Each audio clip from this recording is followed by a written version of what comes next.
പ്രിയപ്പെട്ടവരെ, നമ്മുടെ സംസ്ഥാനത്ത് 25,000 മുതൽ 40,000 വരെ രജിസ്റ്റേർഡ് ആയ ട്രാൻസ്ജെൻഡേഴ്സ് ഉണ്ട് എന്നാണ് പറയപ്പെടുന്നത്.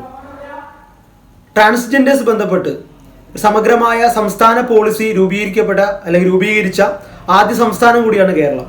2015 നമ്മൾ ഒരു സമഗ്രമായ ട്രാൻസ്ജെൻഡർ പോളിസി രൂപീകരിച്ചത്. നമ്മുടെ നാട്ടിലെ ട്രാൻസ്ജെൻഡേഴ്സ് വിവിധങ്ങളായ സാമൂഹിക പ്രശ്നങ്ങൾ നേരിട്ടുകൊണ്ടിരിക്കുന്നുണ്ട്. അത് പൊളിറ്റിക്കലായ, സോഷ്യലായ, എക്കണോമിക്കലായ ഒരുപാട് ഇഷ്യൂസ് അവർ ഫേസ് ചെയ്യുന്നുണ്ട്. അവർക്ക് വേണ്ടിയിട്ട് സാമൂഹ്യനീതി വകുപ്പ് ട്രാൻസ്ജെൻഡേഴ്സായ വിദ്യാർത്ഥികൾക്ക് വേണ്ടി സാമൂഹ്യനീതി വകുപ്പ് ഒരു സ്കോളർഷിപ്പ് സ്കീം നടത്തുന്നുണ്ട്.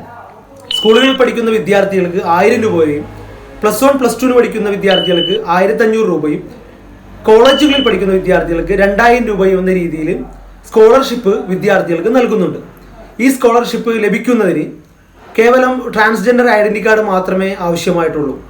അപേക്ഷകൾ ട്രാൻസ്ജെൻഡർ സെല്ലിൽ നേരിട്ട് നൽകിക്കൊണ്ട് ഈ സ്കീമുകളിൽ പങ്കാളിയാവാൻ കഴിയുന്നതാണ്.